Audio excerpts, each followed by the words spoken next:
move. Did so, kept his hand and wrist a little bit stiff. Hey, what and are he's you gone doing? back to the That's a elbow foul. against it. Hey, what And are he's you gone doing? back to the That's a elbow against. Hey guys, welcome back to Table Torque. Both Ermes and Vitaly had matches against Michael, and both of them defeated Michael. But who actually dominated Michael? Let's analyze. Coming to the Michael and Ermes match, Ermes has a huge biomechanical advantage compared to the Vitaly. As you can see, Vitaly has a shovel-like forearm, which actually plays to Michael's advantage. Michael claims that he has a huge elbow, so to do justice to Michael, we made his elbow wide. Okay then, here you can see Vitaly is not too much attached, compared to Michael. Michael is so connected. The coordination is so strong here. But the problem for Vitaly is that he can't connect that much because of his long lever. If Vitaly rises to his maximum, he can't attach his elbow too much to his body. If he tries to do that, he lifts Michael's elbow.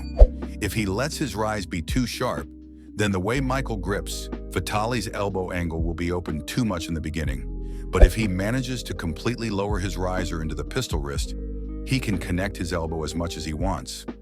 But it's dangerous against Michael. But in this match, Vitaly was not willing to dump his rise completely, so he kind of set a position that was neither too much rised up nor too much down. This forces the entire center shifting to Michael's side. Michael was so strict in the setup, his radial deviation was so sharp. This is another reason, apart from the weakness of Vitaly's wrist compared to Ermes, that I think Vitaly loses his hand so badly. Michael cracked Vitaly's wrist like he is a newbie.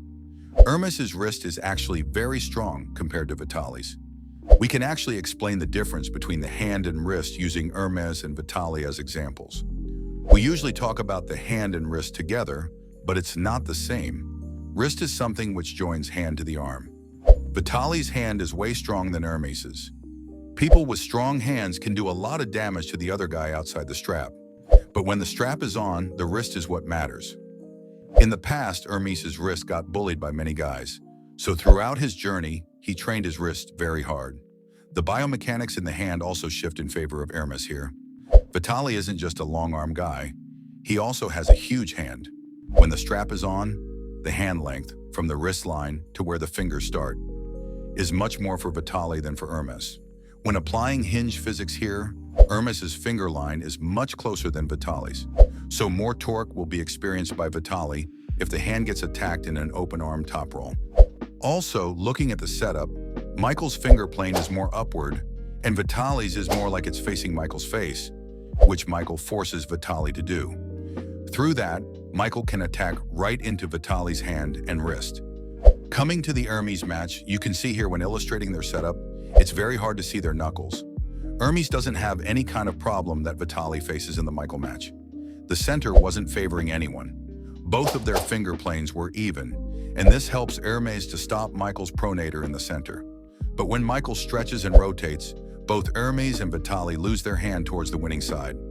What I want to say is, Ermes's wrist is probably stronger than Vitaly's. That's why Michael cracked Vitaly easily, but couldn't crack Ermes from the center. But the point is, that alone isn't the reason. The biomechanics, the anatomy, is favoring Ermes in this kind of matches.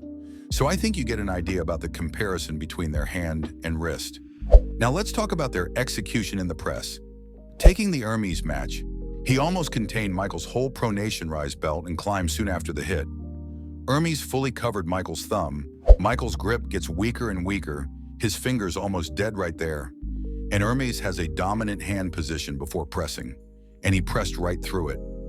One thing I keep wondering after watching this match like 1,000 times is how fucking strong Ermes's press is. His press is really freakishly strong. Like seeing how much Vitaly struggles to get a pin on Michael, Ermes just went straight to the pin with one fucking surge. But when the second round happens, Michael actually gets a very good position against Ermes. But the thing about Ermes is, he's concerned about whether he can press through Michael without the hand. So he never tries to go on offense without proper hand adjustment.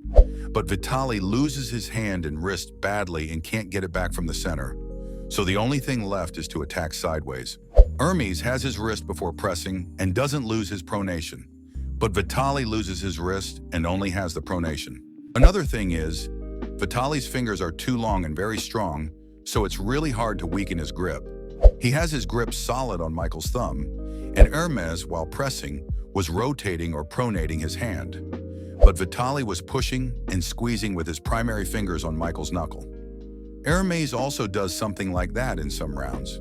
If you ask me which looks more dominant, I'll say it's Vitaly's, because Ermes climbed and got a dominant position and pinned Michael, but Vitaly climbed while pressing through Michael, which is more impressive to me.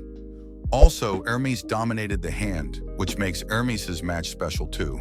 But what Vitaly does is a very smart job, if I say. That's all for today. Subscribe for future videos. See you soon.